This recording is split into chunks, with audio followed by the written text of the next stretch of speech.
द्वारा संचालित online class में आपका फिर से हार्दिक स्वागत है। आज की इस वीडियो के अंतर्गत हम अध्याय जो दूसरा हमारा चल रहा था क्लास 10th एसएसटी का हिस्ट्री के अंदर हम दूसरा अध्याय पढ़ रहे थे, जिसके अंतर्गत संघर्षकालीन भारत 1206 से 1757 ईस्वी के बारे में पढ़ रहे थे। इसी पाठ का या इसी अध्याय का भाग 9 है। इसके अंतर्गत हम राजस्थान के प्रमुख शासकों के बारे में पढ़ रहे थे, जिसमें हमने राजस्थान के प्रमुख जो शासक है उसमें राव शेखा के बारे में पढ़ लिया था। अब उसके बाद राजस्थान का अगला जो प्रमुख शासक है वह है हमीरदेव चौहान। हमीरदेव चौहान है, इसका शासनकाल था 1282 से 1301 ईस्वी तक। 1282 ईस्वी में हमीरदेव चौहान है वो रणथंभौर का शासक बना था। रणथंभौर सवाईमाधोपुर जिले में स्थित है। चौहान वंश का ये शासक था और 1301 ईस्वी में हमीरदेव चौहान है वो अलाउद्दीन खिलजी से युद्ध लड़ते लड़ते वीर गति को प्राप्त हो गया था। तो देखिए हमीरदेव चौहान है ये रणथंभौर का शासक था।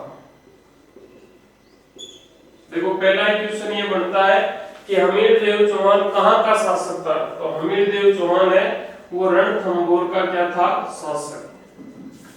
हमीरदेव चौहान के पिता का नाम था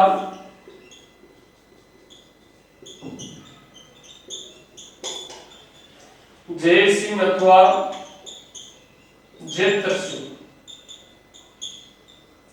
हमीरदेव चौहान के पिता का नाम क्या था, जय सिंह अथवा जैत्र सिंह।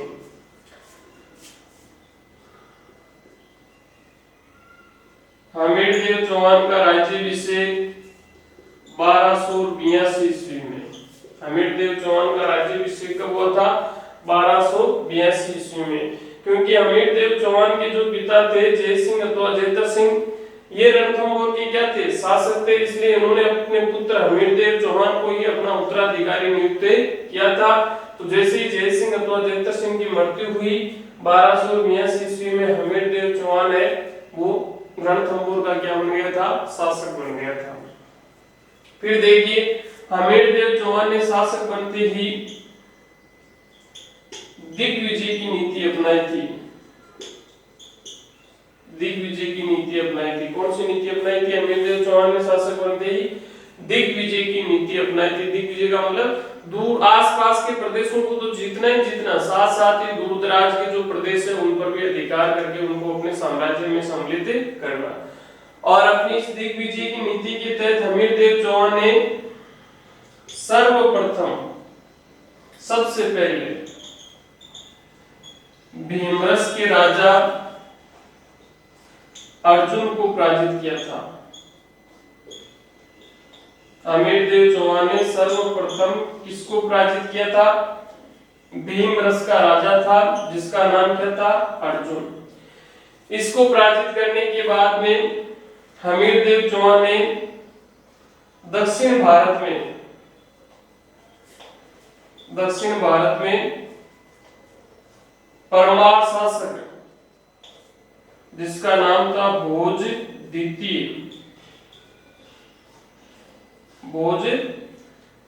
को पराजित किया था। सर्वप्रथम में तो हमीरदेव चौहान ने भीमरस के राजा अर्जुन को पराजित किया। उसके बाद में दक्षिण भारत में एक परमार शासक था जिसका नाम क्या था, भोज द्वितीय। इसको पराजित किया।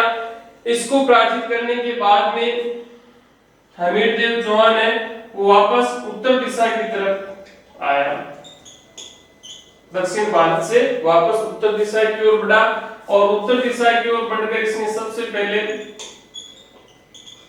चित्तौड़गढ़ पर अधिकार किया। चित्तौड़गढ़ के बाद इसने माउंट आबू है सिरोही जिले में, आबू पर अधिकार किया। आबू पर अधिकार करने के बाद में इसने गुजरात में जो काठियावाड़ प्रदेश है जहां पर महात्मा गांधी का जन्म हुआ था 2 अक्टूबर 1869 ईस्वी को, इस काठियावाड़ पर अधिकार किया। काठियावाड़ से अधिकार करने के बाद एमपी में चंपा नामक स्थान है उस पर अधिकार किया। उस पर अधिकार करने के बाद राजस्थान में पुष्कर है अजमेर जिले के अंदर, पुष्कर यहाँ पर अधिकार किया और पुष्कर पर अधिकार करके फिर ये वापस कहां पहुंचा, रणथंभौर। तो देखो एक बार वापस देखिए, हमीरदेव चौहान ने सर्वप्रथम भीमरस के राजा अर्जुन को पराजित किया, फिर ये दक्षिण भारत गया, दक्षिण भारत में इसने परमार शासक भोज द्वितीय को पराजित किया, फिर दक्षिण भारत से वापस ये उत्तर भारत की ओर मुड़ा, उत्तर भारत की तरफ इसने सबसे पहले चित्तौड़गढ़ पर अधिकार किया, चित्तौड़गढ़ के बाद इसने माउंट आबू पर अधिकार किया, उसके बाद इसने गुजरात के काठियावाड़ प्रदेश पर अधिकार किया, फिर मध्य प्रदेश के चंपा नामक स्थान पर अधिकार किया और फिर उसके बाद में पुष्कर पर, पुष्कर जो अजमेर है, अजमेर के अंतर्गत है पुष्कर, उस पर अधिकार किया और वहां से पहुंचकर फिर कहां पहुंच गया, रणथंभौर। और रणथंभौर आकर फिर इसने अपनी विजय के उपलक्ष्य में, यानी अपनी जीत की खुशी में कोटि यजन नामक यज्ञ का आयोजन करवाया था। तो देखो यहाँ पर ये भी इंपॉर्टेंट क्वेश्चन है 1 नंबर का, या तो क्वेश्चन ऐसे आ सकता है, कोटि यजन यज्ञ का आयोजन किस शासक ने करवाया था, तो वो होगा कौन, हमीरदेव चौहान, क्योंकि हमीरदेव चौहान ने अपनी विजयों के उपलक्ष्य में कौन से यज्ञ का आयोजन करवाया था, कोटि यजन यज्ञ का आयोजन करवाया था। या क्वेश्चन इस प्रकार आ सकता है, हमीरदेव चौहान ने अपनी विजयों के उपलक्ष्य में किस यज्ञ का आयोजन करवाया था, तो वो यज्ञ कौन सा है, कोटि यजन यज्ञ का आयोजन करवाया था।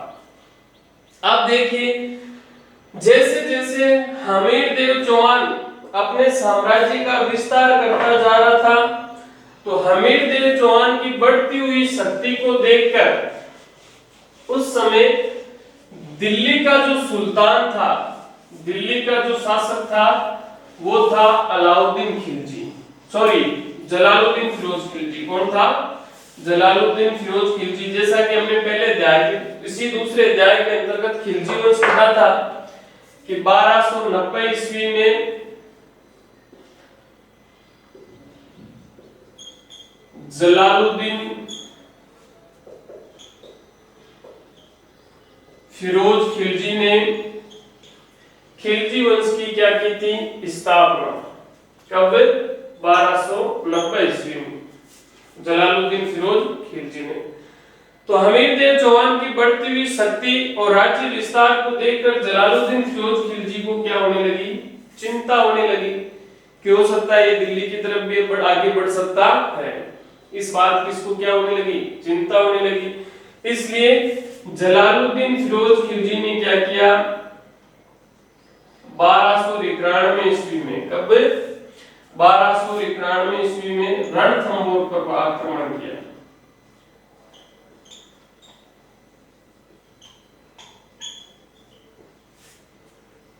किसने, जलालुद्दीन फिरोज खिलजी ने रणथंभौर पर क्या किया, आक्रमण किया। जलालुद्दीन फिरोज खिलजी एक बहुत बड़ी सेना लेकर कहां पहुंचा, रणथंभौर दुर्ग पर पहुंच गया था। लेकिन रणथंभौर दुर्ग के चारों तरफ सुरक्षा दीवार थी और रणथंभौर दुर्ग के अंदर जाने के जो गुप्त रास्ते थे, वो उन गुप्त रास्तों का पता तुर्की सेना को नहीं था। जलालुद्दीन फिरोज खिलजी की सेना को उन गुप्त रास्तों की जानकारी नहीं थी, इसलिए जलालुद्दीन फिरोज खिलजी ने रणथंभौर दुर्ग के चारों तरफ घेरा डाल दिया और फिर इसने लगभग 3 महीने तक रणथंभौर दुर्ग पर घेरा डाले रखा। कितने महीने तक, 3 महीने तक घेरा डाले रखा, लेकिन इसको कोई सफलता नहीं मिली, क्योंकि रणथंभौर दुर्ग है वो चारों तरफ से सुरक्षित था और उसके अंदर जाने के जो गुप्त द्वार थे, जो मार्ग थे, जो रास्ते थे, उनकी जानकारी तुर्की सेना को नहीं थी। इसलिए जलालुद्दीन फिरोज खिलजी 3 महीने तक रणथंभौर दुर्ग के चारों तरफ घेरा डाले रखा और जब कोई सफलता नहीं मिली तो 3 महीने बाद जलालुद्दीन फिरोज खिलजी अपनी सेना लेकर वापस कहां लौट गया, वापस दिल्ली लौट गया। वापस कहां चला गया? दिल्ली चला गया था। अब क्या हुआ कि 1296 ईस्वी में इस जलालुद्दीन फिरोज खिलजी की इसी का दामाद वह भतीजा था जिसका नाम था अलाउद्दीन खिलजी। इस अलाउद्दीन खिलजी ने जलालुद्दीन फिरोज खिलजी की क्या कर दी थी? हत्या। और हत्या करके स्वयं दिल्ली का क्या बन गया था? सुल्तान। कौन? अलाउद्दीन खिलजी। कब? 1296 ईस्वी में। यानी जलालुद्दीन फिरोज खिलजी का ही दामाद और भतीजा था। कौन? अलाउद्दीन खिलजी। ये अलाउद्दीन खिलजी है, इसने जलालुद्दीन फिरोज खिलजी की क्या कर दी? हत्या कर दी। और हत्या करके 1296 ईस्वी में अलाउद्दीन खिलजी है वो दिल्ली का क्या बन गया था? शासक बन गया था। अब क्या हुआ कि 1296 ईस्वी में ये शासक बन गया। फिर अलाउद्दीन खिलजी ने भी रणथंभौर पर आक्रमण करने की योजना बनाई। किसने? अलाउद्दीन खिलजी ने। अब क्या हुआ कि उसी समय इस अलाउद्दीन खिलजी ने गुजरात पर आक्रमण किया था।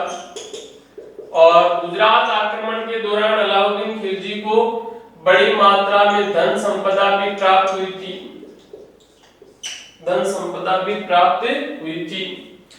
अब क्या हुआ कि अलाउद्दीन खिलजी की सेना में एक सेनापति था, मंगोल सेनानायक। मंगोल सेनानायक। इस मंगोल सेनानायक का नाम था मोहम्मद शाह। और एक इस अलाउद्दीन खिलजी का भाई था उल्लुग खां।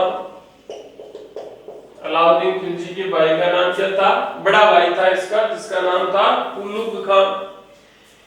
ये दोनों जब गुजरात अभियान पर सफल अभियान करके जब ये वापस लौट रहे थे तो हमारे राजस्थान में जो जालोर है वहां पर ये रात्रि में ठहरे थे। और यहीं पर जालोर में ही मंगोल जो सेनानायक था मोहम्मद शाह और अलाउद्दीन खिलजी का जो भाई था उल्लुग खां, इन दोनों के मध्य धन के बंटवारे को लेकर विवाद हो गया था।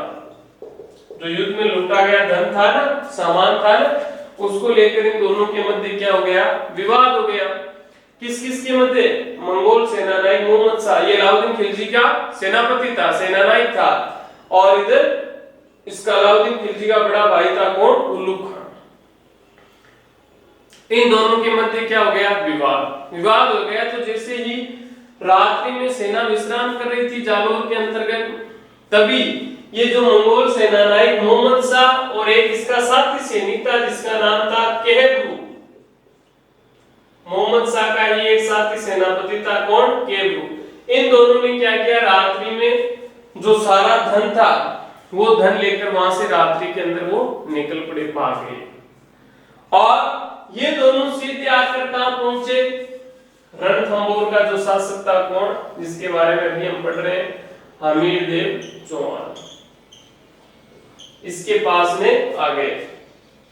कौन कौन? मोहम्मद शाह और केहब्रू, ये दोनों।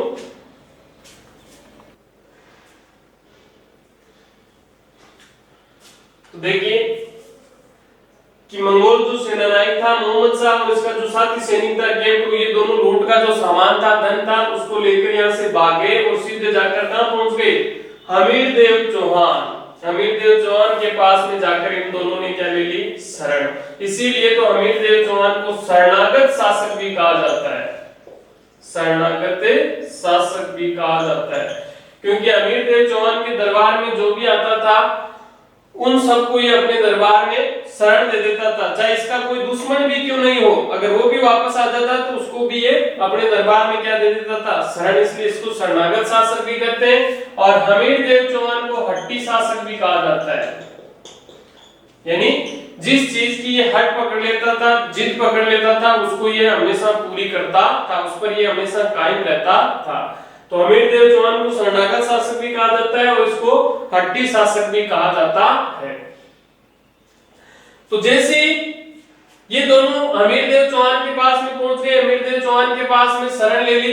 तब अलाउद्दीन खिलजी ने हमीरदेव चौहान को ये संदेश पहुंचाया कि भाई तेरे पास मेरे जो बाकी दो सैनिक है जो मेरे विरोध करके आए, मेरा धन जो लूट कर आए, इन दोनों को वापस मुझे सौंपा जाए।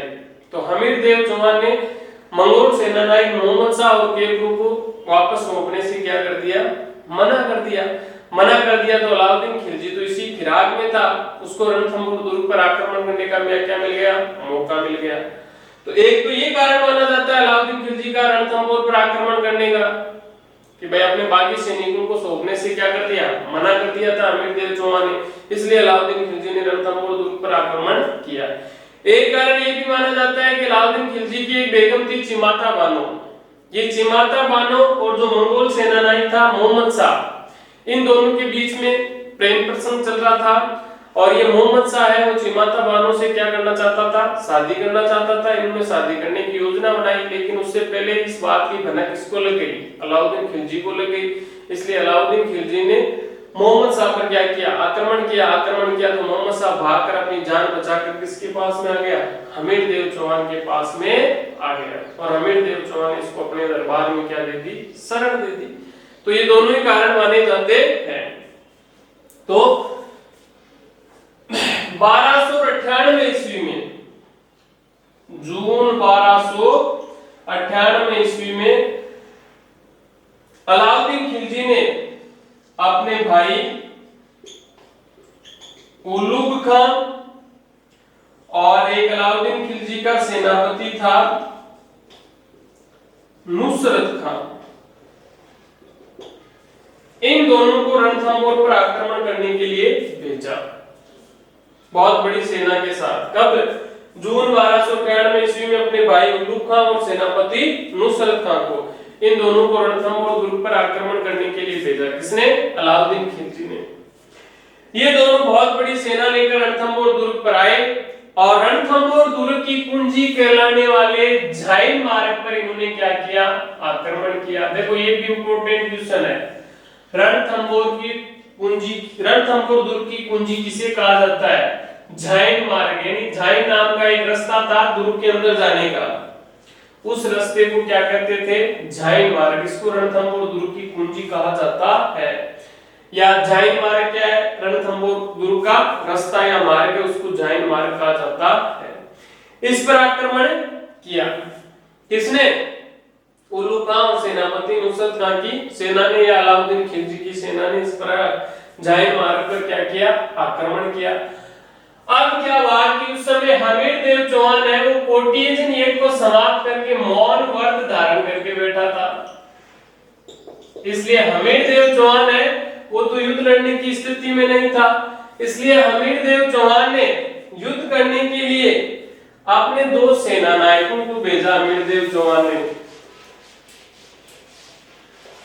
उलुग खान और नुसरत खान की सेना से युद्ध करने के लिए हमीरदेव चौहान ने अपने दो सेना नायकों को भेजा था, जिनके नाम थे, एक का नाम तो था भीम सिंह और एक का नाम था धर्म सिंह।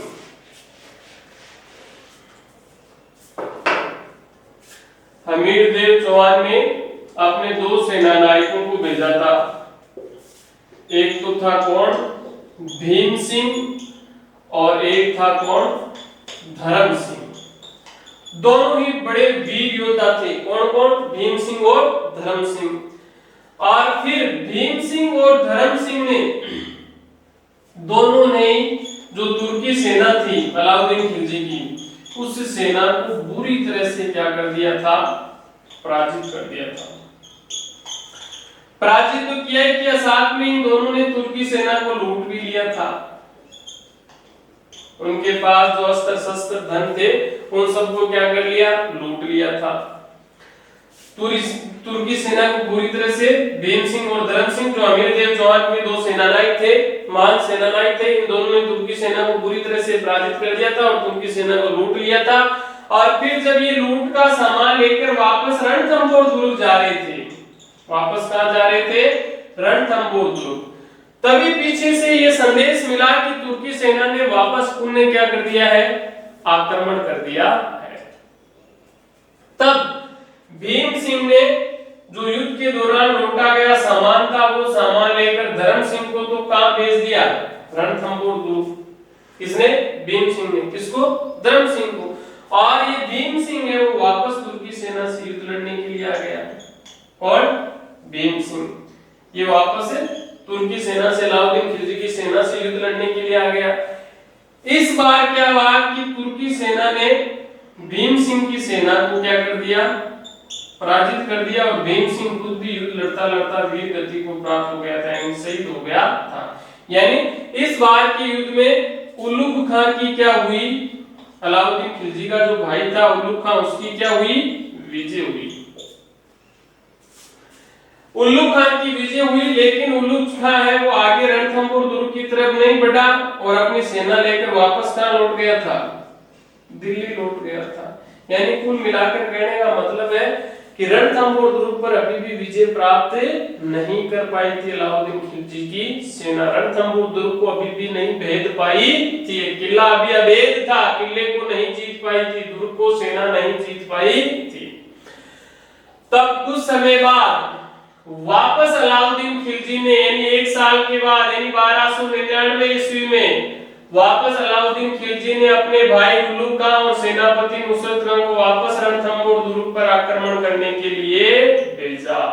और बहुत बड़ी सेना के साथ उल्लुग खां और नुसरत खां बहुत बड़ी सेना लेकर रणथंभौर दुर्ग पहुंचे। और इस बार तुर्की सेना ने रणथंभौर दुर्ग की जो दीवारें थी उन दीवारों को तोड़ना प्रारंभ कर दिया था, क्योंकि रणथंभौर दुर्ग के अंदर जाने के रास्ते, जो मार्ग थे, उनकी इनको जानकारी नहीं थी। इसलिए दुर्ग के चारों तरफ जो सुरक्षा दीवार थी वो सुरक्षा दीवारों को तोड़ना क्या कर दिया था? प्रारंभ कर दिया था। तभी रणथंभौर दुर्ग के अंदर से एक गोला आया और वो गोला आकर सीधा अलाउद्दीन खिलजी का जो सेनापति था, कौन? नुसरत खां, उस नुसरत खां के सिर में लगा, जिससे नुसरत खां की मौके पर ही क्या हो गई? मृत्यु हो गई। तुरंत उसी समय वहीं पर क्या हो गई? मृत्यु हो गई। किसकी? नुसरत खां की। नुसरत खां की मृत्यु से तुर्की सेना में खलबली मच गई और तुर्की सेना युद्ध को स्थान को छोड़कर भागने लग गई थी। तुर्की सेना में भगदड़ मच गई थी। तब उल्लुग खां ने अपने भाई अलाउद्दीन खिलजी को यह संदेश पहुंचाया कि नुसरत खां की तो क्या हो गई है? मृत्यु हो गई है और अपनी जो तुर्की सेना है उसमें भगदड़ मच गई, वो युद्ध के मैदान को छोड़कर भागने लग गई है। तब अलाउद्दीन खिलजी ने स्थिति को गंभीर देखकर अलाउद्दीन खिलजी स्वयं बहुत बड़ी विशाल सेना लेकर कहां पहुंचा? रणथंभौर दुर्ग पहुंचा। कौन? अलाउद्दीन खिलजी स्वयं। फिर अलाउद्दीन खिलजी स्वयं बहुत बड़ी सेना लेकर रणथंभौर दुर्ग पहुंचा और अलाउद्दीन खिलजी ने रणथंभौर दुर्ग के चारों तरफ क्या डाल लिया? घेरा डाल दिया। और कर भी क्या सकते थे।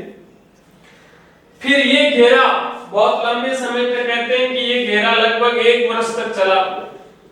1 वर्ष तक ये घेरा अलाउद्दीन खिलजी ने वहीं पर अपनी सेना का पड़ाव डाले रखा, रणथंभौर दुर्ग के चारों तरफ सेना का घेरा डाले रखा। अब क्या हुआ कि वर्षा ऋतु आ गई। तो वर्षा ऋतु के अंदर आपको पता है कई प्रकार की परेशानियां उत्पन्न हो जाती है ना?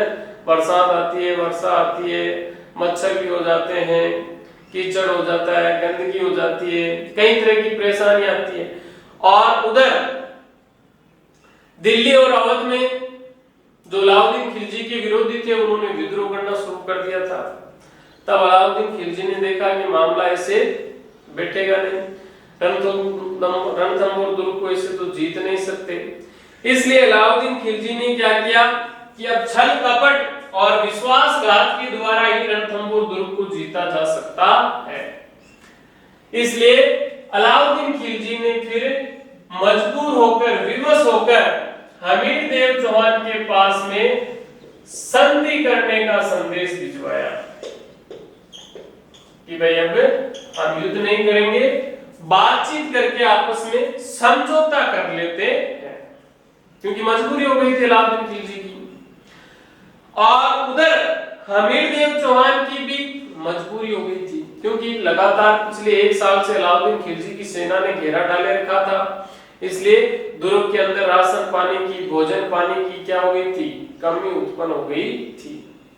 इसलिए हमीरदेव चौहान भी संधि करने के लिए उधर तैयार था, उसकी भी मजबूरी हो गई थी, और इधर अलाउद्दीन खिलजी की भी क्या हो गई थी, मजबूरी हो गई थी। तब हमीरदेव चौहान ने अपने दो सेनापति, एक तो था रणमल और एक था रत्तीपाल, इन दोनों को अलाउद्दीन खिलजी के पास में संधि करने के लिए भेजा। किसने? हमीरदेव चौहान ने। संधि का प्रस्ताव तो किसने भिजवाया था हमीरदेव चौहान के पास में? पहले अलाउद्दीन खिलजी ने। फिर हमीरदेव चौहान ने अपने दो सेनापति, जिनके नाम थे, एक का नाम रणमल और दूसरे का नाम रत्तीपाल, इन दोनों को अलाउद्दीन खिलजी के पास में संधि करने के लिए भेजा था। लेकिन अलाउद्दीन खिलजी ने अपनी चालाकी से और अपनी दूरदर्शिता से हमीरदेव चौहान के साथ में छल कपट और विश्वासघात करके रणमल और रत्तीपाल को दुर्ग का लालच देकर, किसका? दुर्ग का लालच देकर अपनी तरफ मिला लिया था कि ये जो रणथंभौर का जो किला है या दुर्ग, ये जीत कर मैं आप दोनों को ही सौंप दूंगा। किसको? रणमल और रत्तीपाल को। ये लालच दे दिया किसने? अलाउद्दीन खिलजी ने। किसको? रणमल और रत्तीपाल को। फिर रणमल और रत्तीपाल है वो अलाउद्दीन खिलजी के लालच में आ गए, और इन दोनों ने तुर्की सेना को रणथंभौर दुर्ग के अंदर जाने की जो गुप्त रास्ते थे, उन गुप्त रास्तों की जानकारी दे दी। जानकारी किसको दे दी? तुर्की सेना को दे दी, जिससे तुर्की सेना है वो रणथंभौर दुर्ग के अंदर प्रवेश कर गई। अब इस बात का पता चला किसको?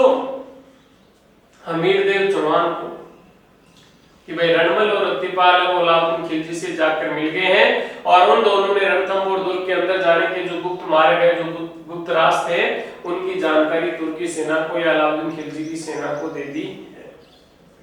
तब आक्रमण होने से पहले ही हमीरदेव चौहान की पत्नी थी रंगा देवी, और एक इस हमीरदेव चौहान की पुत्री थी जिसका नाम था पदमला, और रंगा देवी ये हमीरदेव चौहान की क्या थी? पत्नी थी। इन दोनों ने जल जोहर कर लिया था, यानी पानी का जो कुंड था उसमें कूदकर, जल का जो कुंड था उसके अंदर कूदकर आत्महत्या कर ली थी। फिर रणथंभौर दुर्ग के जो द्वार थे उन गेटों को खोल दिया गया। राजपूतों ने केसरिया वस्त्र धारण किया, और फिर केसरिया वस्त्र धारण करके तुर्की सेना ने से आमने सामने का क्या किया? युद्ध किया। बहुत भयंकर युद्ध हुआ। तुर्की सेना की संख्या बहुत ज्यादा थी, हमीरदेव चौहान के पास में सैनिकों की संख्या बहुत कम थी, इसलिए कई सैनिक युद्ध करते करते वीरगति को प्राप्त हो गए थे, और हमीरदेव चौहान स्वयं भी युद्ध करते करते वीरगति को प्राप्त हो गया था। और हमीरदेव चौहान की जो पत्नी थी रंगा देवी और जो पुत्री थी पद्मला, इन दोनों ने आक्रमण करने होने से पहले ही क्या कर लिया था? जल जोहर कर लिया था, क्योंकि उनको पहले से ही पता चल गया था कि इस युद्ध में हार निश्चित है। इसलिए इन्होंने पहले से ही क्या कर लिया था? जल जोहर कर लिया था। और हमीरदेव चौहान है वो भी युद्ध करते करते वीरगति को प्राप्त हो गया था, और फिर 11 जुलाई 1301 ईस्वी को, कब? 11 जुलाई 1301 ईस्वी को अलाउद्दीन खिलजी का रणथंभौर दुर्ग पर क्या हो गया था? अधिकार। रणथंभौर दुर्ग पर क्या हो गया था? अधिकार। कब? 11 जुलाई 1301 ईस्वी अलाउद्दीन खिलजी ने रणथंभौर दुर्ग पर अधिकार कब किया था? 11 जुलाई 1301 ईस्वी को। और हमीरदेव चौहान युद्ध करते करते वीरगति को प्राप्त हो गया था, और रणथंभौर में चौहान वंश है वो क्या हो गया था? समाप्त हो गया था। उसके बाद अलाउद्दीन खिलजी ने हमीरदेव चौहान के जो दो सेनापति थे रणमल और रत्तीपाल, इन दोनों को दुर्ग का लालच दिया था, लेकिन दुर्ग इनको नहीं सौंपा, जबकि अलाउद्दीन खिलजी ने इन दोनों को क्या कर दिया था? मार दिया था, मरवा दिया था। अलाउद्दीन खिलजी ने इन दोनों की हत्या कर दी थी। क्यों? क्योंकि जो अलाउद्दीन खिलजी ने ये कहते हुए इन दोनों की हत्या कर दी कि जो अपने स्वधर्मी राजा के ही सगे नहीं हो सके वो मेरे क्या सगे होंगे। यानी जो अपने खुद के राजा के भी, इन्होंने अपने राजा से भी तो विश्वासघात धोखा किया था, तो ये कल ने मेरे साथ भी क्या कर सकते हैं, धोखा कर सकते हैं। इसलिए अलाउद्दीन खिलजी ने इन दोनों को मरवा दिया था। किसको? रणबल और रत्तीपाल। अब उसके बाद देखिए हमीरदेव चौहान ने रणथंभौर दुर्ग में अपने जो इनके पिता थे जय सिंह, इस जय सिंह के 32 वर्षों के शासनकाल की याद में रणथंभौर दुर्ग में 32 खंभों की छतरी का निर्माण करवाया था। 32 खंभों की छतरी का निर्माण करवाया था, जिसको न्याय की छतरी कहा जाता है। तो देखिए ये 1 नंबर का इंपॉर्टेंट क्वेश्चन है, न्याय की छतरी किसे कहा जाता है? हमीरदेव चौहान ने अपने पिता जय सिंह या जयतर सिंह के 32 वर्षों के शासनकाल की याद में रणथंभौर दुर्ग में एक 32 खंभों की छतरी का क्या करवाया था? निर्माण, जिसको न्याय की छतरी कहा जाता है।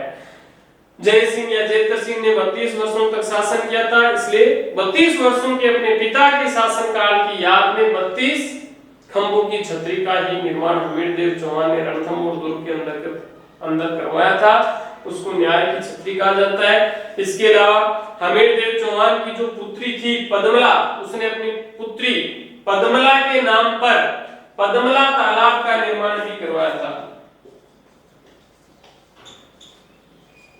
पुत्री के नाम पर ही कौन से तालाब का?